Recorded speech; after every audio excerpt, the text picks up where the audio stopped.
الحمد لله نحمده ونستعينه ونستغفره ونؤمن به ونتوكل عليه ونعوذ بالله من شرور أنفسنا ومن سيئات أعمالنا من يهده الله فلا مضل له ومن يضلله فلا هادي له ونشهد أن لا إله إلا الله وحده لا شريك له ونشهد أن سيدنا وسندنا ونبينا ومولانا محمدا عبده ورسوله. أعوذ بالله من الشيطان الرجيم. بسم الله الرحمن الرحيم. والذين آمنوا أشد حبا لله. وقال تعالى: والذين يبيتون لربهم سجدا وقياما. صدق الله العظيم وصدق رسوله النبي الكريم ونحن على ذلك لمن الشاهدين والشاكرين والحمد لله رب العالمين.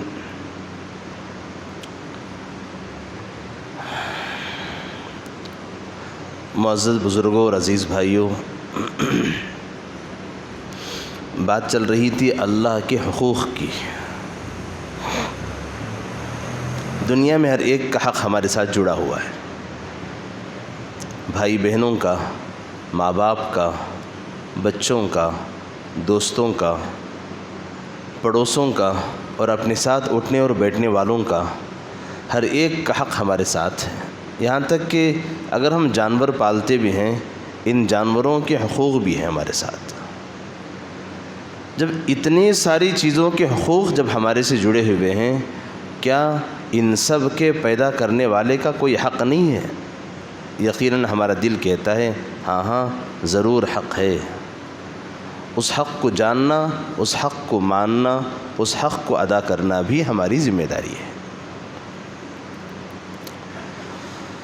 لہذا جب اللہ کے حقوق ہیں، ان حقوق کو ادا کریں گے تب ہی بندہ بن سکے گا. ورنہ اگر یہ اللہ کے حقوق کا انکار کر دے یا انکار نہ کرے، اللہ کے حقوق کو ادا نہ کرے، تو پھر یہ اپنے آپ کو بندہ کہہ نہیں پائے گا اور بندہ کہنے کے لائق بھی نہیں رہ سکے گا. پھر وہ بندہ کیسا کہ جو اپنے آقا کا حق ادا نہ کرے. جب حق ادا ہوگا تبھی تو کہہ سکے گا میں اس رب کا بندہ ہوں جس کی ہر بات میں مانتا ہوں. بات ہی نہیں مانتا، اس کی نہ سنتا ہے نہ اس کی کہی ہوئی بات پہ چلتا ہے، تو پھر اپنے آپ کو بندہ کہتے ہوئے خود اس کا ضمیر اس کو کہتا ہے کہ تجھے کہنے کا کوئی حق نہیں ہے. اسی لیے حضرات علماء نے یوں فرمایا کہ بندوں کو خدا کی بندگی کو جاننا اور سمجھنا اور اس کی زندگی میں لانا ضروری ہے. اس کا علم تو ہمیں ہونا چاہیے، خدا سے کیسے محبت کرنی چاہیے. اور اسی لیے علماء نے اس کو سمجھانے کے لیے قرآن و حدیث کے روشنی میں بہت تفصیل سے اس کو عرض کیا ہے. اسی کی تفصیل کچھ آپ کے سامنے رکھی جا رہی ہے. اللہ کرے کہ وہ بات مجھے بھی، آپ کو بھی، اور جن تک آواز پہنچ رہی ان سب تک بھی اللہ اس بات کو سمجھنے کی توفیق دے دے کہ اللہ سے کتنی محبت ہمیں کرنی چاہیے.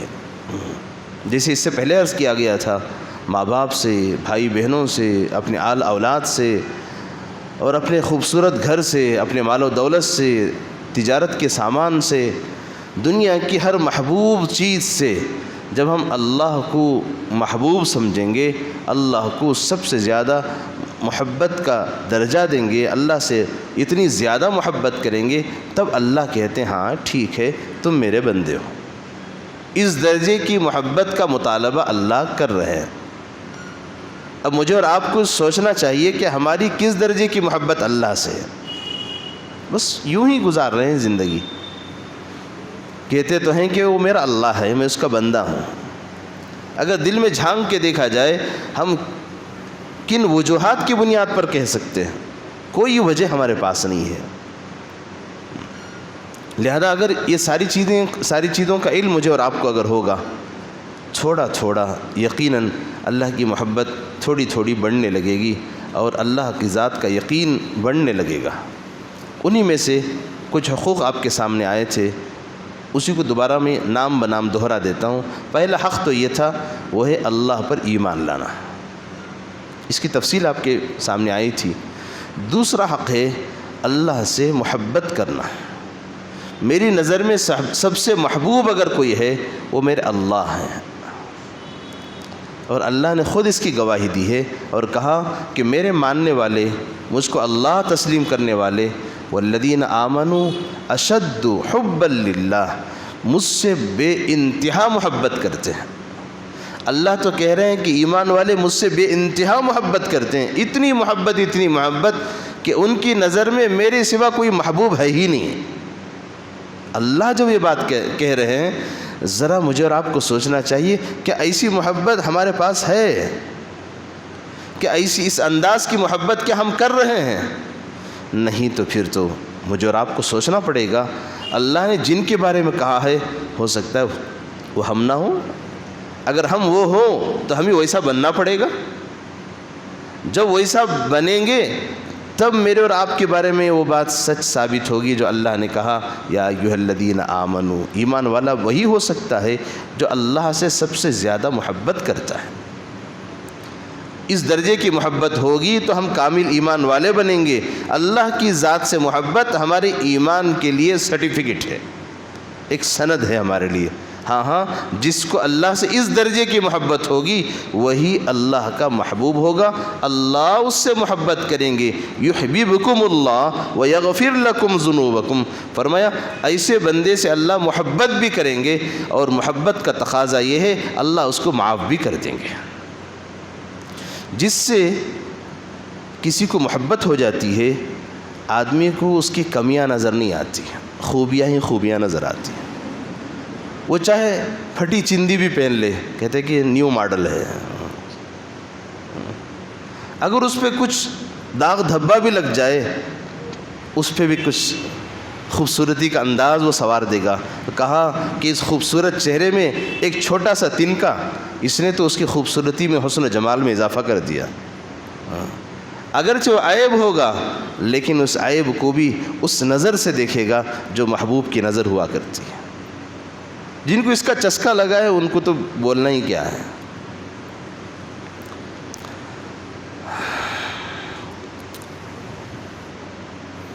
تو اللہ فرما رہے ہیں یحببکم اللہ، جس کو اس درجے کی محبت ہوگی، اللہ کہتے ہیں کہ ارے بندے میں خود تجھ سے محبت کرتا ہوں، اور آگے فرما رہے ہیں جب میں تجھ سے محبت کرنے لگتا ہوں میری بات پکی ہے، میں کبھی اپنی بات پلٹنے والا نہیں ہوں۔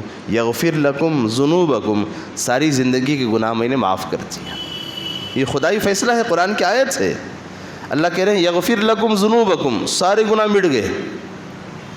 اب تیرے گناہ بھی ہوں گے تو مجھے گناہ نظر نہیں آئیں گے، گناہ یوں ہوا یوں میں نے مٹا دیا۔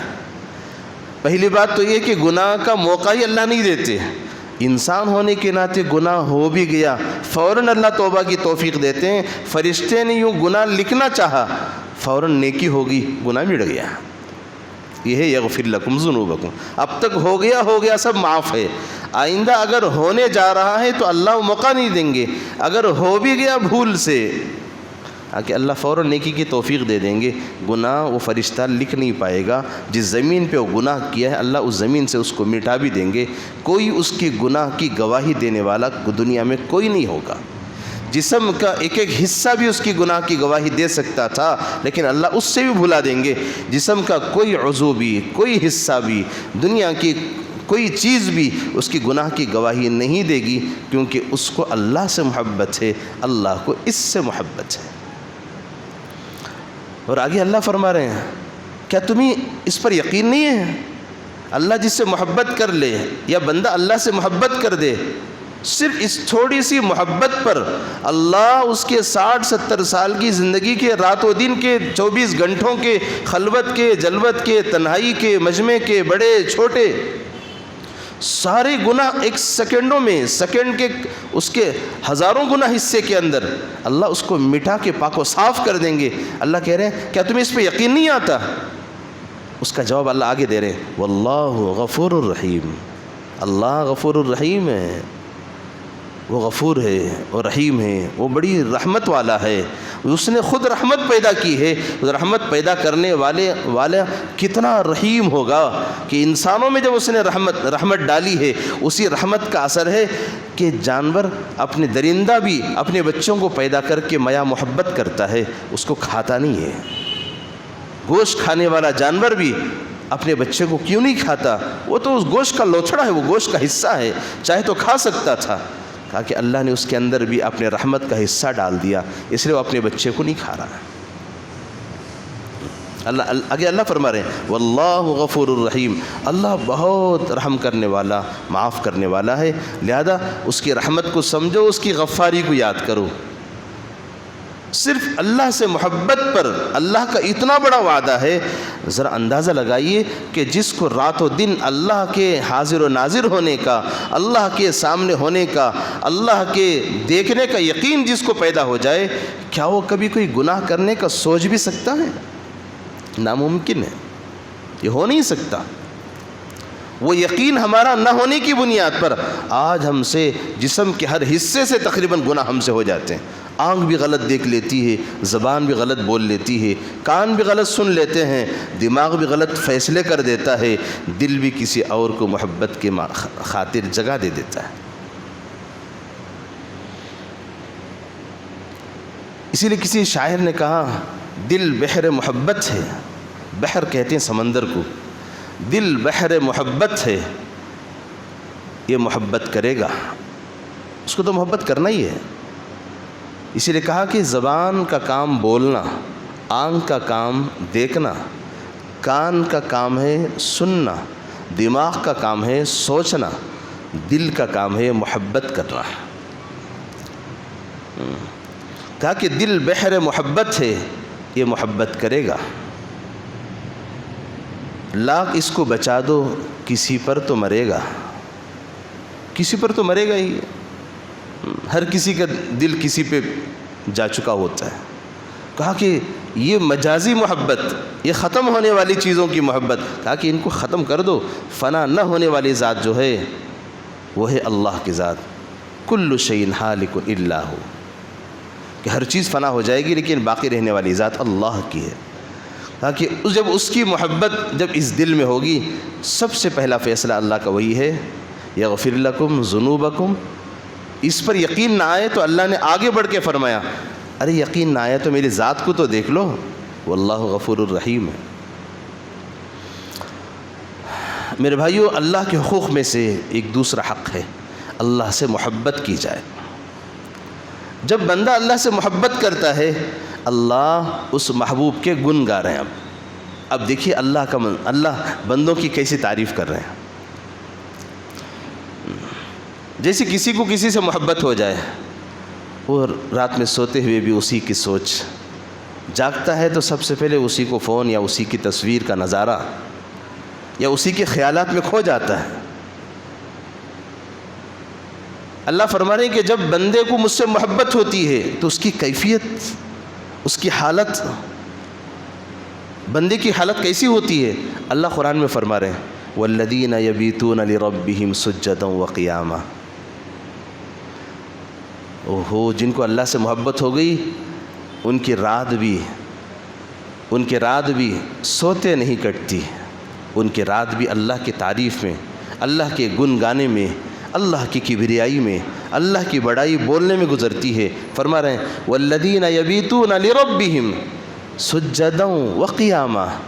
جن کو اللہ سے محبت ہو جاتی ہے وہ لوگ راتوں میں سوتے نہیں ہیں، وہ لوگ راتوں میں کبھی سجدے میں پڑے رہتے ہیں، کبھی کھڑے ہو کے اللہ کی تعریف کرنے میں لگتے ہیں. والذین یبیتون لربہم سجدا وقیاما. اللہ خود اس بندے کی تعریف کر رہے ہیں جو بندہ کہتا ہے یا اللہ ہر چیز سے زیادہ محبت مجھے تجھ سے ہے، لہذا محبت صرف زبان سے میں نہیں کہہ رہا ہوں، لہذا اس محبت کو میں کر کے بتا رہا ہوں. وہ کیسے کرتا ہے؟ رات کے اس اندھیرے میں ساری دنیا سوئی ہوئی ہے، انسان دن بھر کا تھکا ہوا بستر پہ سوئے تو نیند آ جائے، اور رات بھر وہ عیاشی فحاشی میں لگنے والے، اور رات بھر چوری و ڈکیتی میں پڑنے والے، رات بھر گناہوں میں مبتلا رہنے والے کچھ بندے وہ بھی ہوتے ہیں، کچھ بندے وہ بھی ہوتے ہیں جو راز و نیاز میں اللہ کی اور اللہ کو راضی کرنے میں لگے رہتے ہیں۔ اللہ کہتے ہیں ہاں دیکھو یہی وہ بندے ہیں جو کہتے بھی ہیں کر کے بھی بتاتے ہیں۔ کیا کرتے ہیں؟ اللہ قرآن میں کہتے ہیں والذین یبیتون لربہم سجدا وقیاما، میرے محبت کا اظہار صرف زبان سے نہیں کر رہے ہیں بلکہ وہ کبھی کھڑے ہو کے کبھی سجدے میں پڑھ کے کہتے ہیں یا رحمان و رحیم، یا مالک، یا ذا الجلال والاکرام، یا غفار، یا قہار، ہم تیرے آگے سجدے میں پڑے ہیں، تو ہی میرا مالک و آقا ہے، تو ہی رزاق ہے، تو ہی ساری صفات کا مالک ہے، میں تیرا بندہ ہوں، لہذا مجھے سب سے زیادہ تجھ سے محبت ہے، اسی لیے رات کے اس اندھیرے میں اپنی ساری ضروریات کو، میٹھی نیند کو چھوڑ کے اور نرم بستر کو چھوڑ کے میں تیرے آگے پڑا اور کھڑا ہوا ہوں، لہذا تو مجھ سے راضی ہو جا۔ فرمایا یہ ہے محبت کا تقاضا، والذین یبیتون لربہم سجدا وقیاما، اور آگے فرمایا کانوا قلیلا من اللیل ما یہجعون وبالاسحار هم یستغفرون۔ آگے اللہ ان بندوں کی تعریف کر رہے ہیں جو اللہ سے محبت کرتا ہے، اللہ اس کی خوبیوں کو قرآن میں اتار دیا اور کہا یہ دیکھو محبت والوں کا نظارہ، یہ ہے محبت والوں کی صفات۔ فرمایا کانوا قلیلا من اللیل ما یہجعون، رات میں بہت کم سوتے ہیں یہ لوگ جن کو اللہ سے محبت ہوتی ہے، ساری رات سونے میں گزار دینا، کہا کہ یہ ایمان والے اور اللہ سے محبت کرنے والوں کی صفات میں سے یہ نہیں ہے۔ جن کو اللہ سے محبت ہے وہ رات کا تھوڑا حصہ سوتے ہیں دن کی تھکان دور کرنے کے لیے۔ کانوا قلیلا من اللیل ما یہجعون، اور اگر کچھ دیر سو بھی گئے، 1-2 گھنٹے سو بھی گئے، فوراً گھبرا کے اٹھتے ہیں، وبالاسحار هم یستغفرون، اور اٹھ کے کہتے ہیں یا اللہ معاف فرما دے میں کچھ دیر سو گیا تھا۔ اللہ اکبر، یہ ہیں کاش مجھے اور آپ کو اللہ یہ چسکا، یہ مزہ دے دے۔ یقیناً جب کتابوں میں قرآن میں جب اس بات کو پڑھتے ہیں وہ یقیناً اتنی لذت، اتنا مزہ اس بات پہ آتا ہے پڑھتے ہوئے، سنتے ہوئے، کاش وہ اگر کیفیت ہماری زندگی میں اگر آ گئی، اللہ کو وہ انسان کتنا محبوب ہوگا، اللہ کو وہ بندہ کتنا پسند آیا ہوگا۔ کانوا قلیلا من اللیل ما یہجعون وبالاسحار هم یستغفرون، رات کے اندھیرے میں بندہ اٹھتا ہے، کہتا ہے مولا معاف کر دے، مجھے نیند لگ گئی تھی، میں غفلت میں سو گیا تھا، حالانکہ اس نیند کا حکم بھی اللہ نے دیا ہے، اور اس نیند کو اللہ نے ہی بنایا ہے، اس نیند کو اللہ نے انسان کی ضروریات میں سے داخل کیا ہے۔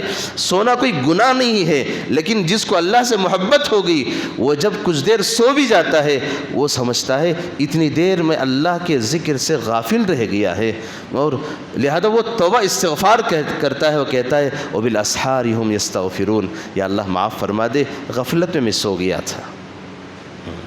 تتجافى جنوبهم عن المضاجع يدعون ربهم خوفا وطمعا، آگے اللہ قرآن میں پارے 21 میں اللہ فرما رہے ہیں تتجافى جنوبهم عن المضاجع، محبت والے تو وہ ہوتے ہیں بستر پہ بھی جائیں نیند نہیں آتی، کروٹ بدلتے رہتے ہیں۔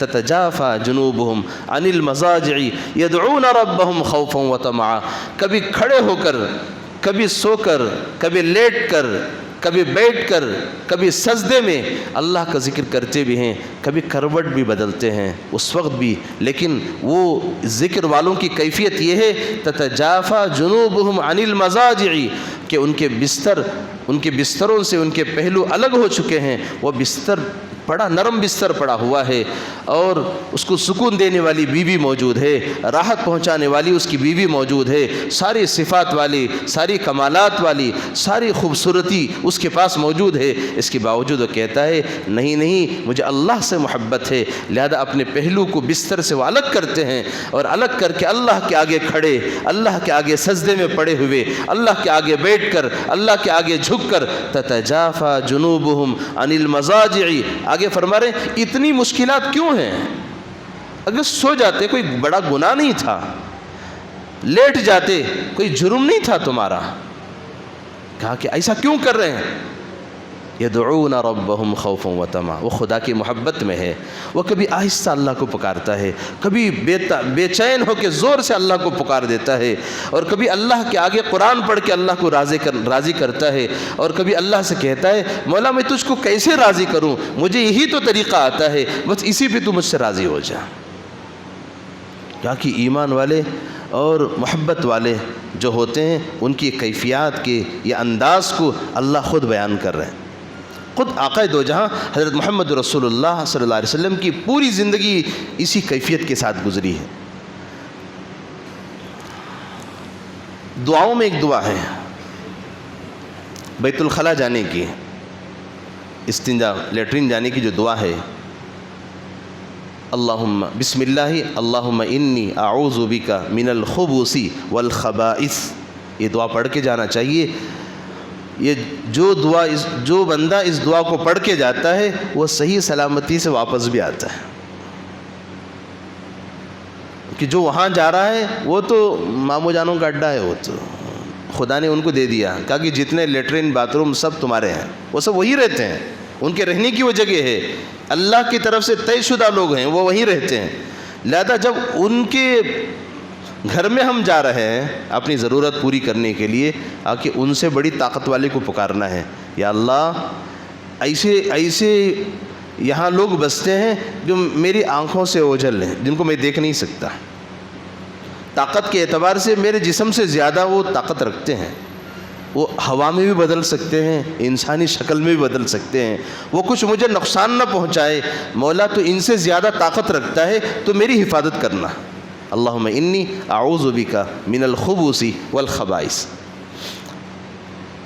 مجھے اس پہ بات نہیں کرنا ہے، آگے کی مجھے جو بات عرض کرنی ہے وہ یہ ہے، جب اللہ کے نبی صلی اللہ علیہ وسلم اس دعا کو پڑھ کے اندر جاتے، جب واپس آتے تو کہتے غفرانک الحمدللہ الذی اذہب عنی الاذی وعافانی، یہ ہے واپس آنے کی دعا۔ میرے بھائیو دعائیں بہت بڑا ذخیرہ ہے ہمارے پاس، اللہ کے نبی صلی اللہ علیہ وسلم کے دعائیں سیکھنی چاہیے، علماء کے پاس جائیے وہ دعائیں سیکھیے، آپ ہم پورے کے پورے طور پہ صحت مند رہیں گے، ہر قسم کی پریشانی سے محفوظ رہیں گے۔ حضور جو دعا پڑھتے تھے واپس آنے کی، اس میں حضور کیا کہتے تھے؟ غفرانک، یا اللہ مجھے معاف فرما دے۔ ذرا آپ بتائیے اندر جا کے واپس آنا کون سا گناہ ہے؟ کوئی گناہ تو نہیں ہے، انسان اپنی ایک ضرورت پوری کرنے کے لیے جا رہا ہے، اپنی ضرورت پوری ہو گئی اس کے بعد باہر آ رہا ہے، ہاں ضرورت پوری ہو گئی، اس پر تو دعا ہے۔ کیا دعا ہے؟ یا اللہ تو نے میرے جسم سے گندگی کو نکال دیا اور مجھے تو نے سکون دیا، یا اللہ میں تیرا شکر ادا کرتا ہوں، الحمدللہ الذی اذہب عنی الاذی وعافانی، یا اللہ تیرا شکر ہے، تیری بڑائی ہے، اگر وہ غلاظت پیٹ میں رہ جاتی پتہ نہیں میری کیا حالت بن جاتی۔ جن کو بیماری میں، جو لوگ ایسی بیماری میں مبتلا ہیں، ذرا ان کو دیکھیے کیسے وہ مرغی کی طرح تڑپتے ہیں، جس مرغی کو ذبح کیا جائے جیسے وہ تڑپتی ہے، اچھلتی کودتی ہے، جو ایسی بیماری میں مبتلا رہنے والے ہیں، پیلس کی بیماری میں یا پیٹ کے دوسری بیماریوں میں، جن کو موشن فری نہیں ہوتا، ان کی تکلیف کو اندازہ نہیں ہو سکتا۔ ہاں جس کو آرام سے راحت سے ضرورت پوری ہوتی ہے اس کو تو شکر ادا کرنا چاہیے، الحمدللہ الذی اذہب عنی الاذی وعافانی، تکلیف کو یا اللہ تو نے میری گندگی کو نکال بھی دیا، اور عافانی مجھے تو نے عافیت دی، سکون دیا، راحت دی۔ اتنی دعا کافی تھی، لیکن حضور کیا دعا کر رہے ہیں؟ کہہ رہے ہیں غفرانک، یا اللہ تو مجھے معاف کر دے۔ علماء لکھتے ہیں حضور یہ دعا کیوں کرتے تھے؟ اس لیے کرتے تھے کہ جتنی دیر بیت الخلاء میں رہا اپنی ضرورت پوری کرنے کے لیے، اتنی دیر میں خدا کی محبت میں ڈوب نہ سکا، میں وہاں اللہ کو یاد نہ کر سکا، وہ اللہ کو بلا نہیں سکا، اللہ کو پکار نہیں سکا، کیونکہ وہ ایسی گندی جگہ ہے وہاں اللہ کا نام نہیں لے سکتے۔ دعا باہر پڑھ کے اندر جانا ہے، باہر آ کے دعا پڑھنا ہے، اندر جا کے دعا پڑھنا یہ بہت بڑا جرم ہے اور وہاں گناہ ہے۔ حضور یہ دعا کیوں کر رہے ہیں؟ کہا کہ غفرانک، یا اللہ معاف فرما دے، کیونکہ جب میں تیری محبت میں ڈوبا ہوا ہوں، ہر ہمیشہ میں تیری یاد میں ڈوبا ہوا ہوں، ہر ہمیشہ میری زبان سے تیرا ذکر اور میرے ایک ایک جسم کے ایک حصے سے تیری محبت ٹپکتی تھی، لیکن وہاں تیرا حکم تھا، وہاں تیرا نام نہیں لے سکتا، لہذا اتنی دیر مجھ سے غفلت ہو گئی، یا اللہ معاف فرما دے۔ جیسے رات میں سونے والے کچھ دیر سو جاتے ہیں، کیا کہتے ہیں؟ وَبِالْأَسْحَارِ هُمْ يَسْتَغْفِرُونَ، اٹھ کر کہتے ہیں مولا معاف فرما دے، کچھ دیر میں سو گیا تھا، مولا معاف فرما دے، کچھ دیر گندگی کرنے کے لیے میں گیا تھا۔ اللہ کے حقوق میں سے یہ دوسرا حق بہت بڑا حق ہے۔ جب اس حق کو ہم سمجھیں گے میرے بھائیوں، جینے میں مزہ آئے گا، مرنے میں بھی مزہ آئے گا، کھانے میں بھی مزہ آئے گا۔ وہ لطف کی زندگی اللہ کرے کہ مجھے اور آپ کو وہ دے دے، وہ محبت والی زندگی کا اللہ سے مطالبہ کرنا ہے، اللہ سے مانگنا ہے، یا اللہ دل تو نے ایک دیا ہے، تو بھی ایک ہے، اور تیری محبت ہی کے لیے تو نے دیا ہے۔ آج ایک کچرے کا اڈا بن چکا ہے، کچرے کی جگہ بن چکی ہے، ساری دنیا کی غلاظتیں تیرے رہنے کی جگہ آ گئی، لہذا تو اتنا غیور ہے کہ تو ایسے گندی جگہ تو نہیں آ سکتا، لہذا میں اپنے دل کو پاک کروں، جب میں اس کو پاک کر دوں تو آ کے بس جائے۔ کہا کہ اسی لیے اللہ سے سب سے زیادہ محبت ہونی چاہیے۔ جب ایسی محبت ہوگی تب اللہ اس کو اعمال کی، عبادت کی، اطاعت کی اور ہر چیز کے اللہ توفیق دیں گے، تب وہ بندہ کہہ سکے گا ہاں ہاں میں اس رب کا بندہ ہوں جو سب سے بڑا خالق و مالک ہے، اس سے بڑا کوئی نہیں ہے۔ صحیح معنی میں وہی بندگی کہلاتی ہے، اسی کو بندہ کہتے ہیں، اور وہی بندگی کا حق ادا بھی کر سکتا ہے۔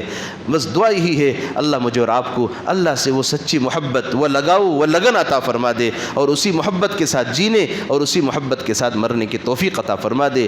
اور بھی بہت سارے حقوق ہیں، آپ ایک ایک حقوق کو، ایک ایک حق کو آپ جانتے جائیے اور سوچتے جائیے کہ ایسی محبت میرے اندر آج تک آئی یا نہیں، آنے کے لیے مجھے کیا کرنا چاہیے، اور اس کو سیکھیں گے۔ سچی بات یہ ہے مجھے اور آپ کو اس کی سخت ضرورت ہے، یہی کمی میرے اور آپ کے پاس ہے، اور اس کمی کو ہم دور کریں گے، یقیناً ہم کہہ سکیں گے اللہ اور بندے کے درمیان صرف موت ایک ذریعہ ہے، مرے جو اللہ کے دربار میں پہنچ جائے۔ اللہ مجھے اور آپ کو ایسی سچی محبت نصیب فرما دے۔ وآخر دعوانا الحمدللہ رب العالمین۔